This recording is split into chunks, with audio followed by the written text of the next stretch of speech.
Badajeando la Noticia, donde Pedro Luna y Carlos del Valle del Río hacen de la política su patio de juegos.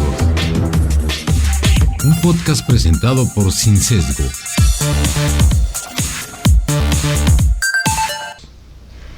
Hola, bienvenido, muchas gracias por estar con nosotros en este Badajeando. Yo soy Carlos del Valle. Yo soy Pedro Luna. Pues mire, hoy estamos en el Badajeando número 28.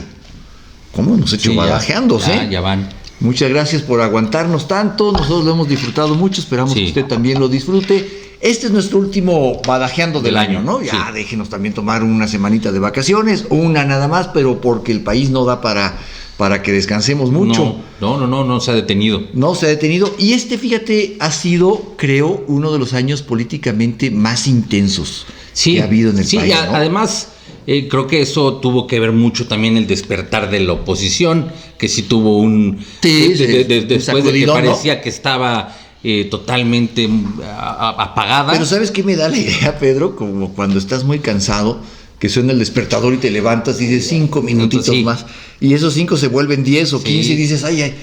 O sea, sí siento que la oposición tuvo una sacudida y después volvió a apagarse, sí, claro, ciertamente. Como que está en los 5 minutitos. Sí, está en su... Espero que esté ya en el último descanso, porque ya lo que viene a partir de enero va a ser muy importante ya que para el despierte, país. Porque, sí. Porque mire, yo le digo una cosa, más allá de quién quiero yo que gane, o quién quiere usted que gane, o quién quiera Pedro que gane... No, es que es lo sano. Lo sano es que haya un debate sano, abierto, opciones políticas que generen contrapesos. Este no es el país de una persona, este no es el país de una sola idea.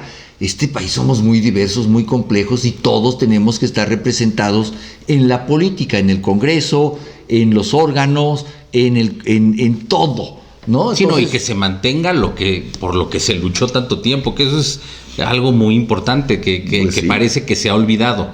Yo creo que sí, también la gente ha olvidado lo que costó el tener una transición democrática, pacífica además. Pacífica. El tener... Es que fíjate, Pedro, tú tocas un tema muy importante. A ver. Vamos a voltear a América Latina. Sí. América Latina pagó con sangre el tener sistemas democráticos. Todo. Con sangre. O sea, y cuando sangre me Chile, Brasil, Argentina, Uruguay.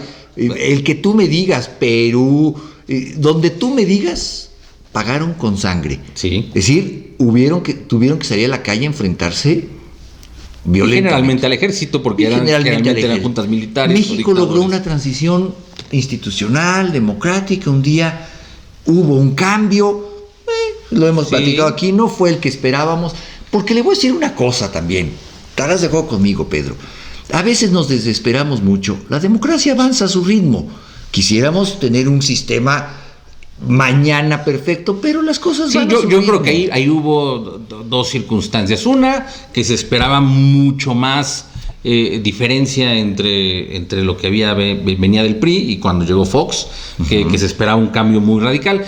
Y eso, incluso me acuerdo que vino Lech Walesa a la toma de posesión entonces le dijo, ten cuidado con lo que prometes porque esto te va a costar 30 años construirlo, no 6. Así le dijo. Aparte de eso, sí creo que de la dificultad y de lo que implica construir realmente un sistema democrático, pero sí tuvo un año que fue el primero que tuvo, digamos, la luna de miel que tuvo Fox, que desperdició en varios temas, pero bueno, eso pasó. De todos modos se siguió construyendo y se siguió trabajando y siguió manteniéndose la democracia en México. Tan es así que él llegó a ganar Andrés Manuel la presidencia, después de quejarse y de irse contra las instituciones y demás. Pero ahora sí estamos en un momento en el que se está desmantelando poco a poco la democracia. Y era poco a poco porque los primeros años no se hizo tanto. Te digo, todo lo está haciendo de golpe. Y abiertamente y de manera descarada ya es algo muy, muy importante que no se puede dejar a un lado y que la gente debería de tener presente que cuánto costó llegar a donde estábamos y cómo se está deshaciendo en un año. Te propongo que en este último Badajeando del año... le demos una revisada al año. ¿A qué ha pasado? ¿Te parece? Vamos poniendo temas un poco, por ejemplo, ¿cómo ves Vamos a llamarle a este capítulo avances o retrocesos en la democracia. Quisiera aquí tu opinión, por ejemplo, en libertad de expresión, en temas, sí, de organismos autónomos, como el INE, como el propio tribunal. Vamos a empezar, ¿te parece? Por ese lado, ¿cómo ves? ¿Hemos avanzado o retrocedido en materia de democracia? No, vamos en un retroceso franco, claro. Yo también lo siento así. Abiertamente, incluso lo platicamos cuando hablamos del Latinobarómetro, la gente hasta estaría dispuesta a tener un régimen militar. Que eso me parece a mí peligrosísimo. Nos han metido... Que ya lo tenemos, ¿eh? Ya, bueno, de facto está. Pero lo que más me preocupa, como legado de la Cuarta T, es que el presidente ha insistido 5 años, durante 2 horas y cacho en la mañanera o 3 horas en la mañanera, que la democracia no es necesaria, porque ellos son distintos, porque ellos son honestos, porque ellos no son iguales. Y eso la gente, o una gran parte de la sociedad, lo ha asumido y dice, bueno, sí, si no son distintos no necesitamos la democracia. Sí. Peligroso. Sí, no, y aparte es muy difícil ir en contra o lograr poner un contrapeso a esa idea que se está implantando en la sociedad cuando él tiene un foro diario de 2 a 3 horas, habla. Y él habla, punto. Y además, pues... Nos lo vendió como un diálogo circular, sí, ¿te acuerdas que dijo? No es un diálogo circular, y menos porque son personas escogidas, como ya lo hemos platicado. Sí, claro. Pero ir contra eso, que además genera noticia y los medios de todos modos tienen que retomar las cosas. Pues sí. Entonces se replica, claro. Y es muy difícil, y eso es más bien propio de un sistema antidemocrático. Claro. Y eso es lo que les gusta a los dictadores escuchar. Es que es un tema también de megalomanía que tienen, que les gusta escucharse y decir que ellos tienen la razón, y les gusta que les rindan pleitesía. Claro, fíjate que hay anécdotas. Joseph Stalin en la Unión Soviética cada vez hablaba más en sus discursos. ¿Sí? Llegó a hacer discursos de 9 horas. Sí, yo 9 horas. ¿Y sabes qué hacía? Fíjate nada más la megalomanía de la gente. Un poco para comparar. Cuando él hacía una pausa para que le aplaudieran, ponía a gente a medir cuánto tiempo aplaudía, y si alguien dejaba de aplaudir antes, las consecuencias. Vámonos a Siberia. Y se echaban aplausos. Están documentados. Aquí nos van a mandar a Macuspana. Van a mandar a Macuspana. Había aplausos en ese entonces para Stalin de hasta 35 minutos. Ahí estaban los viejitos aplaudiendo y decían, ¿quién se calla primero? Yo veo al presidente y lo veo pues como un priista de aquellas épocas, de los 60, de los 50, esa que ves las imágenes Gracias, señor presidente. El 1 de diciembre, que rendía su informe, cuando rendía el informe de gobierno, y que lo veías que estaba cuando tomaba posición, y después cuando rendía el informe, que hablaba durante 6 horas y le aplaudían, y nada más veías a algunos diputados ahí medio dormidos con sus lentes. Me gustó mucho el ejercicio que hizo en la inauguración del Tren Maya, o de este primer tramo del Tren Maya, 2 diarios de Yucatán, en el que, porque había mantas que decían gracias señor presidente, y las ponían junto a mantas de cuando se nacionalizó la banca, Luis Echeverría, que decían gracias señor presidente. Es la añoranza, esas formas viejísimas de la política, de lo más rancio, de lo más rancio. Y además de un sistema que no era democrático. Pero con una diferencia, Pedro. Ciertamente, pensemos en la época más rancia del priismo. Ese gracias, señor presidente, ese besamanos después del informe presidencial, que duraba otras 4 horas, y ahí iban todos los líderes y le daban el saludo al presidente. Eso se llamaba besamanos, y duraba mucho tiempo, ¿no? Y lo transmitían por tele. Y ahora el secretario general de la CTM Fidel Velázquez le agradece al presidente, y ahí iban el besamanos. Bueno, pero había una diferencia con respecto a la idea que tiene Andrés Manuel hoy. Esos presidentes eran muy institucionales, ponían al Estado por enfrente de la persona. No, aquí no, aquí es él aquí y después el Estado. Aquí es él, el Estado porque él es yo. el Salvador, pues sí. Él es el que vino a rescatar y a sanear a la República, según dice, y él cree, y sí lo cree, porque además se ve un poco ya demencial el tema cuando habla y cuando aborda las cosas. Entonces yo por eso creo que este año ha sido interesante en el tema de que se quitó la máscara, como lo platicamos, se quitó la máscara y se fue ya directo en contra de lo que queda de los restos de la democracia, y con este despertar de la oposición que espero yo vuelva a tener. Ok, eso fue a grosso modo una mirada a la democracia, la libertad de expresión. Bueno, libertad de expresión también, no lo toqué, pero terrible, pues es un ataque constante, no hay libertad de expresión, y cómo va a haber libertad de expresión si no le gusta. Bueno, él cree que los medios, y lo ha dicho abierta, así lo ha dicho, ¿por qué no dicen lo que hago bien? Pues porque esa es tu obligación. Pues sí, porque no, los medios no están hechos para aplaudirte. Hemos llegado a tal sinsentido que, no lo olvide usted, no lo olvides, Pedro. Cuando fue el atentado a Ciro Gómez Leiva, su primera reacción fue: sí, es un autoatentado para perjudicarme. Hazme el favor, un atentado a un periodista. Se hace el protagonista del tema. Él es la víctima, no el periodista, no Ciro. No, lo revictimizó, de hecho lo revictimizó. Ya va un año de eso y no ha pasado nada. No sabemos quién, no sabemos por qué. No, claro que no. Y si lo saben, no lo vamos a ver en la opinión pública. Además de eso, bueno, afortunadamente Ciro no le pasó nada, pero sí le ha pasado a muchos en este año. Y sigue creciendo. Es el país más peligroso para ejercer el periodismo hoy, después de la Franja de Gaza. Y ahí hay una guerra. Y ahí está un bombardeo diario. Ahí está claro porque es peligroso, pues porque caen bombas del cielo, pero aquí que no caen bombas, ¿no? Sí, no. O sea, y además hay que tener algo muy claro, yo creo que eso sí es muy importante. Generalmente el tema de la libertad de expresión, quien lo ataca no es el crimen organizado, generalmente son los gobiernos. Claro. Generalmente, y yo creo que aquí en este país, ya no ahorita, desde hace varios años, y me acuerdo mucho de Javier Duarte, se aprovechaban del clima de violencia, pero ellos son los que están en contra de los medios, no tanto la delincuencia organizada, que sí tiene una parte. Hay otro, pero es otro tipo es otro tipo de sí tendrán tiene una responsabilidad, claro, pero el Estado es. Y muchas veces son el brazo ejecutor. Sí, ¿no?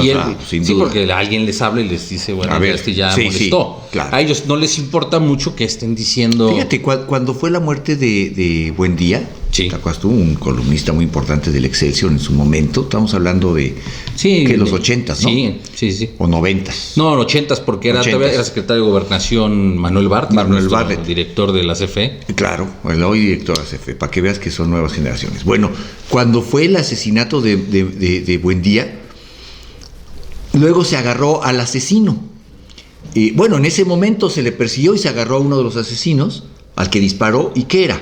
Un elemento del ejército. De la DFS también. Que había sido parte del ejército, había pasado a la Dirección Federal de Seguridad, que era ahí como los sótanos. Que además, aparte, es interesante este tema de Manuel Buendía, porque justamente sus columnas eran críticas del gobierno. Estaba haciendo en momentos en los que, sí no era fácil. Sí, claro. Y además estaba haciendo en ese momento una investigación sobre todo este tema de Kiki Camarena, de la gente de la DEA. Y qué nivel de involucramiento tenía el gobierno, qué nivel de involucramiento tenía la CIA. O sea, había una serie de cosas que sí se aventó en contra de eso, y fue justo cuando lo mataron y pues no pasó nada. Nunca se supo quién fue. Hubo comisiones especiales para esclarecer el asesinato, y tú sabes que cuando se hace una comisión especial para algo ya se acabó, porque no quieren esclarecerlo, ¿no? Entonces sí quería tocar ese tema de la libertad de expresión, porque creo que vamos en franco retroceso. Ok, pasemos a otro tema. Te propongo, por ejemplo, algo que se llame abrazos y no balazos. Vamos viendo cómo andamos en materia de seguridad, en materia de lucha contra el crimen organizado. Se nos prometió, yo nomás le quiero recordar, cuando tomó posesión López Obrador, yo estuve ahí, en el Zócalo capitalino.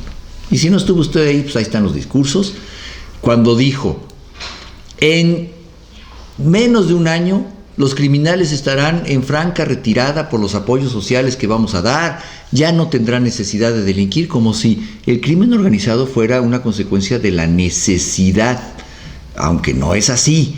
Yo puedo entender un carterista, puedo entender... Alguien que roba comida. Alguien que roba comida, que está desesperado por la situación, y entonces a eso va.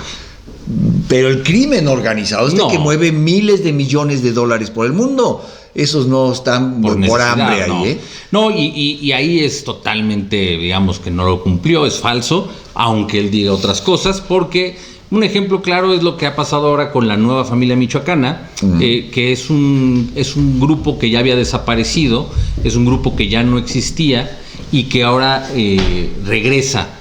Y así como la familia michoacana regresa y ahora está extorsionando y se está haciendo de poder extorsionando. No estaba y ya está. No estaba y ya está. Lo mismo está pasando con los Zetas, lo mismo está pasando con el Cártel del Golfo. Sí, entonces, una serie de grupos que sí se habían logrado desaparecer, porque ya habíamos llegado a un punto en el que sí había dos cárteles fuertes al inicio de este gobierno, que era el de Jalisco y el de Sinaloa. Así es. Y el de Sinaloa, bueno, es histórico, y este de Jalisco porque creció mucho en el sexenio anterior.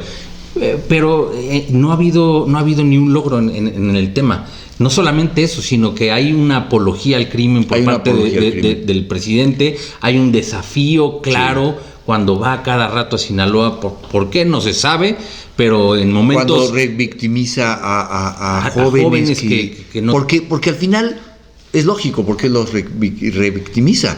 Porque de otra manera sería su responsabilidad. Sí, no, vamos a hacer una pausa, ¿te parece, Pedro? Y seguimos con esto de abrazos no balazos, y vamos viendo qué más se da. Vamos a hacer una pequeña pausa, ahorita regresamos.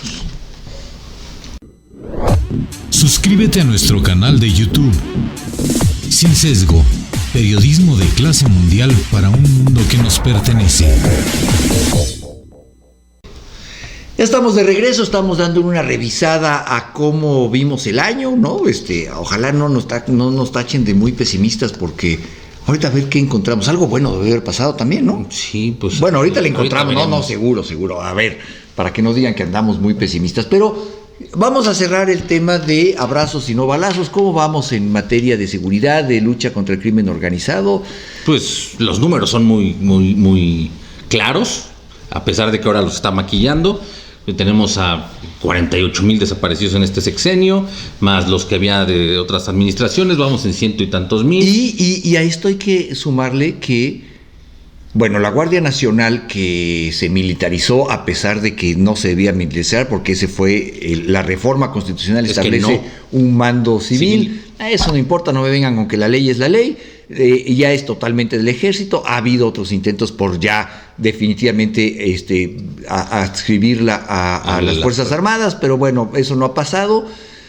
Lo cierto de las cosas es que en medio de todo esto, el ejército, las Fuerzas Armadas, en otras cosas, construyendo puentes, construyendo trenes, administrando hoteles o aeropuertos, o viendo si pintan aviones para hacer líneas aéreas. Cuando con un problema del tamaño que tenemos, si la salida era el ejército, que hay que recordar que una de las promesas de Andrés Manuel era el ejército a los cuarteles, no tienen que estar ahí. El ejército a los cuarteles los sacó y los puso en todo. Los sacó y los puso en todos los negocios. Toda la administración pública. Y te digo, yo creo que vamos muy mal en materia de seguridad. Estamos con una serie de indicadores que ahí están, que no son inventos, son los mismos. Son los de ellos. Los números del gobierno lo dicen. Y ha sido difícil dar con números en este sexenio porque no les gusta. No es como antes, aunque no le gusten, señor presidente, antes se daba a conocer cifras, aunque esas cifras nunca eran muy halagüeñas al gobierno, pero se daban a conocer, pues ni modo, porque eran órganos ciudadanos. Sí, ya no. Ahora no, ahora siempre tienen otros datos. Sí, no, siempre hay otros datos, y te digo, yo creo que la estrategia que tiene o que ha elegido el presidente, pues es totalmente inadecuada. Pues el país está en una crisis severa de seguridad o de inseguridad, y no solamente, como él dice, que es muy focalizada, y él dice que es solo Guanajuato. No. Y si vamos revisando, y Zacatecas, y Michoacán, y siempre y lo quiere focalizar a gobiernos que no son de él, que no son de Morena, que son de la oposición. Pero bueno, yo creo que ahí va muy mal. no hay forma de que quiera decir que las cosas van bien. Lo va a hacer, lo va a seguir diciendo, porque te digo que yo creo que está en un tema ya totalmente fuera de la realidad. Cambio de tercio, cambio de tema. Te propongo caminito a la escuela. ¿Cómo vamos en el tema educativo? Que a mí eso me preocupa mucho, porque todo lo demás es coyuntural, pero lo que es de fondo es cómo se están educando las generaciones de mexicanos. Y es lo que cambia. ¿no? Y eso a la larga puede, bueno, no puede, un ejemplo muy claro fue lo que sucedió hace ya varios años, varias décadas con Corea del Sur, cuando hizo un cambio en su sistema, y dijeron, eso fue lo que los hizo evolucionar, y ahora son los países que son. Singapur, Corea, el propio Japón mucho antes dijeron, a ver, aquí hay una apuesta a largo plazo que se llama educación de calidad, competitiva, abierta al mundo. A ver, ¿cómo vamos? Porque aquí la prueba PISA nos dice que vamos para atrás. Estamos entre los peores países de la OCDE, y el presidente no acepta, dice que no, porque son pruebas neoliberales. Entonces, pues, ¿y en qué pruebas sí vamos bien, presidente? Y en eso hay que recordar también este año el tema de los libros de texto, que son ideologizantes, ¿no? De pena ajena. Ideologizar. Fíjate. Y ahí mismo en los libros de texto hay una apología también a las guerrillas de la izquierda, estas que se Anuncio Cabañas y a la Liga Comunista 23 de septiembre. A la 23 de septiembre. O sea, y los ponen como mexicanos que lucharon heroicamente. Patriotas. ¿De qué me estás hablando? Es un grupo armado que enfrentó al Estado. Que secuestraba que gente. Secuestró, que mató.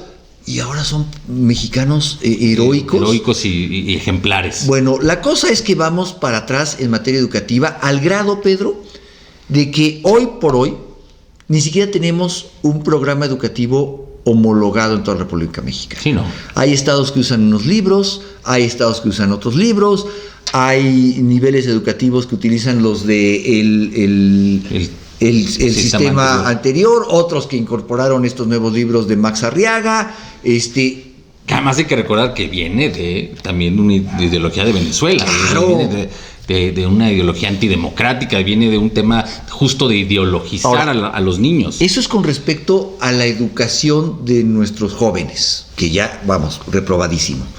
No hay un proyecto, no hay un programa, ¿no? Todo se trata de te doy becas y punto. Pero hay otro tema. Hablemos del CONACYT, por ejemplo, ¿no? Desmantelada la investigación, la educación profesional, la educación de posgrado, totalmente desmantelada. No hay un ataque sistemático a la UNAM. Un ataque sistemático a la UNAM. Todo el tiempo que ahora resulta que es FIFI, la Universidad Nacional Autónoma de México. Fíjate nada más, ahí hay que destacar la enorme pericia política del ex rector Graue lograron sortear el momento político y nombrar a un nuevo rector sin que hubiera interferencia, y lo hicieron y adelantaron los tiempos justamente porque se veía venir la mano de la cuarta pues la mano está en de todo. Una vez, sí, bueno, pero entonces ese es el tema. Ahí se logró contener, esperemos que pueda ser así.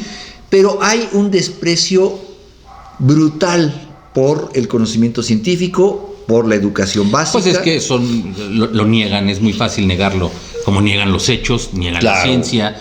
Pues es muy sencillo para ellos. Ellos dicen que el nuevo modelo educativo mexicano, ¿no? Del humanismo mexicano, nadie entiende qué es eso, porque 2 más 2 dan 4 en cualquier idioma del mundo, en cualquier latitud del planeta.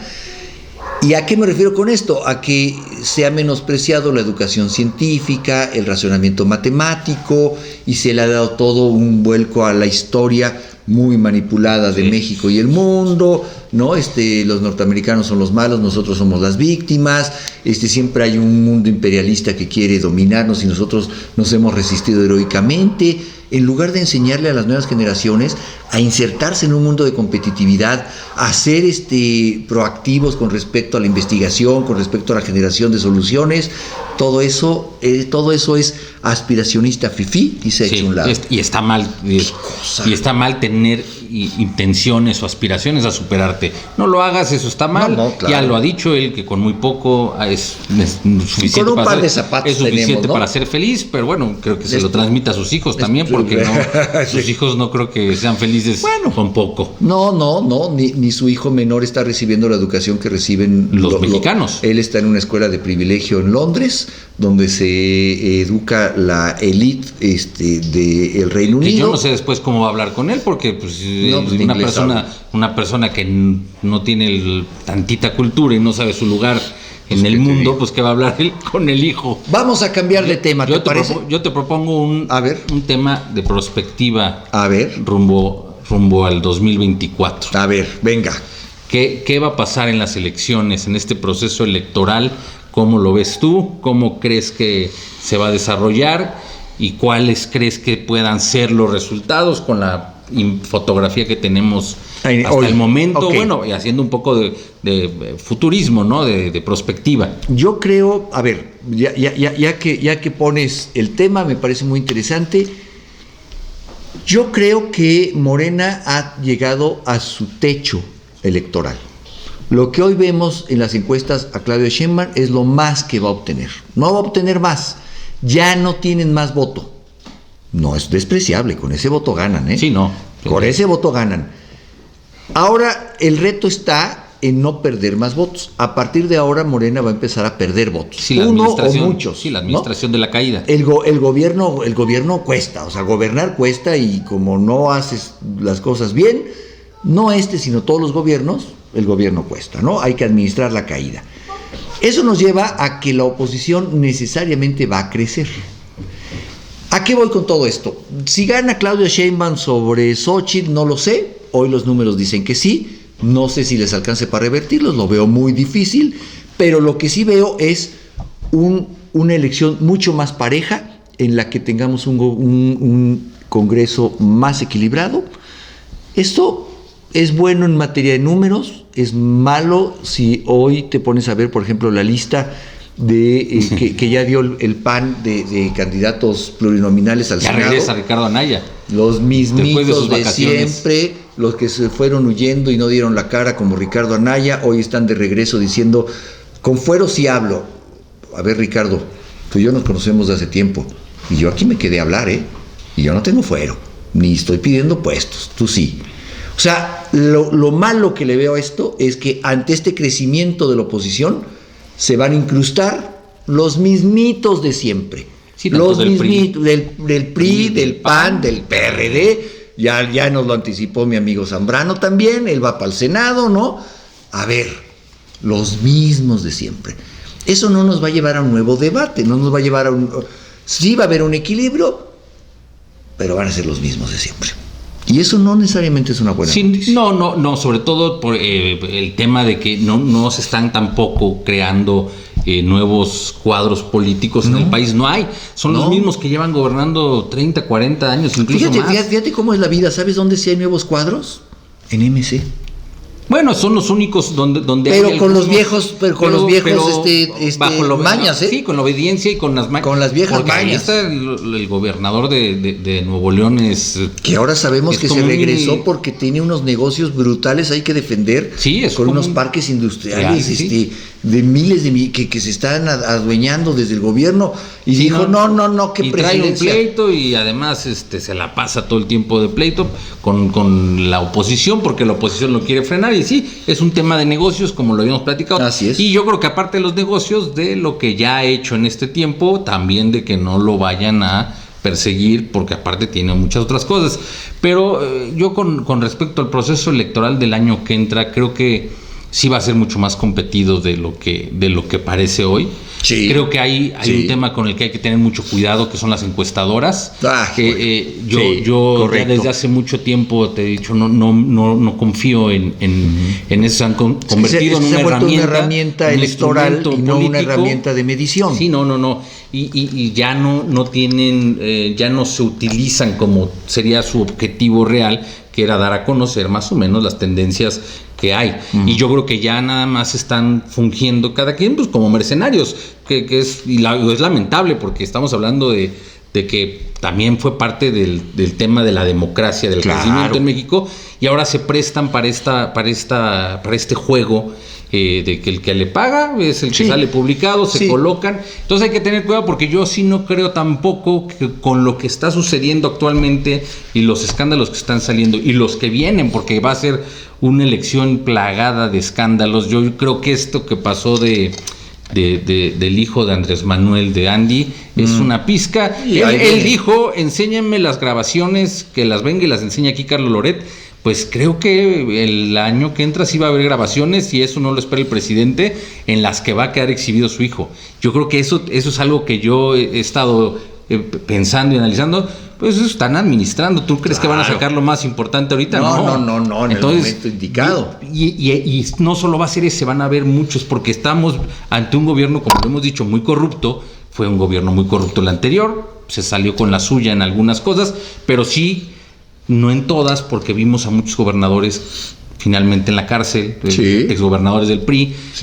Más que nada del PRI. Sí, porque era la generación esta dorada. Entonces yo creo que esta elección con ese tema se va a lograr equilibrar. Y habrá que ver si tiene el empuje y si tiene la capacidad de Xóchitl de salir adelante. Esa es la gran incógnita. Porque si ella logra... despierta Xóchitl, esto va a ser una cosa porque más. Yo también creo, y eso también te lo he dicho, yo veo a Claudia Sheinbaum en un tema que si en un debate ella es bajo guión. Ella no tiene la capacidad de reacción. Y Xóchitl le gusta la polémica, le gusta ir a tocar puertas. Y se va a divertir. Entonces, se va a divertir. Y eso nos va a hacer que nos divirtamos nosotros también. Pero es importante ver si tiene esa capacidad de reaccionar y de despertar ante lo que ha parecido, como decíamos en otro momento, que estaba medio dormida, ¿no? Que estaba adormilada. Pues mi querido Pedro, nos hemos divertido mucho en estos badajeandos. Yo te pediría que cerráramos poco con una reflexión final de este año, que nos ha dejado este año en materia de política, en todo esto, porque más allá de todo ha sido muy divertido hacer estos badajeando contigo. Ahí seguiremos el próximo año, pero bueno, cerremos con una última reflexión este año y a ver qué nos depara. Sí, yo creo que lo que me quedaría de este año es una esperanza de que se puede salvar la democracia en México. Creo que todavía no está todo perdido. Creo que todavía hay una capacidad que puede tener el desmantelamiento, y eso es positivo. Eso es a pesar, dentro de todo lo que se ve, el que haya despertado la oposición después de 5 años pasmados en el olvido, parecía, y no se veía cómo despertaran. Creo que algo hay ahí que puede rescatar al país. Te digo, si no en la presidencia, sí en el tema del Congreso. Que se detenga y que no se tenga esta mayoría, este llamado plan C. Creo que eso es algo positivo para el país, sin tener un tema partidista. Yo lo digo porque eso es lo que le conviene al país. Necesitamos contrapesos, necesitamos en este país contrapesos. Entonces, pues yo estoy de acuerdo contigo, suscribo tu reflexión. Yo nada más terminé diciendo, un poco para abonar a lo que tú dices, oiga, este no es el país de una persona. Quien nos haya vendido que necesitamos grandes líderes para que nos lleve a grandes soluciones, se equivocó, como se ha equivocado siempre. Este país ha estado aquí desde antes, va a estar aquí a pesar de esto, ha estado a pesar de los malos gobernantes. No hemos encontrado buenos gobernantes, pero este país es mucho más que un líder, mucho más que un proceso electoral. Este país es muy rico, muy grande, muy complejo. Necesitamos apostarle no a un partido político, no a un líder, a lo que nos dice Pedro, al fortalecimiento de la democracia, a no ver este país como si fuera un partido de fútbol al que yo le voy a un partido, a un equipo, a pesar de lo que pase. Reflexionemos, veamos qué es lo que nos conviene, pero algo sí estoy seguro, Pedro. Aquí vamos a estar, este país va a estar, gane quien gane en el 24, vamos a seguir adelante y lo haremos de la mejor manera. Así que bueno, Pedro, muchas gracias. Yo he estado muy divertido este año haciendo badajeandos. Estaremos haciendo badajeandos el próximo año. Gracias a usted por vernos durante ¿cuántos? 27, 28. 27, 28 badajeanos más los vivos. Vamos a vernos más en los vivos el próximo año. Me gusta estar haciendo vivos, interactuar con usted. Así que muchas gracias por escucharnos a lo largo de este año. Nos escuchamos el próximo. Yo soy Carlos del Valle. Yo soy Pedro Luna. Hasta luego. Adiós.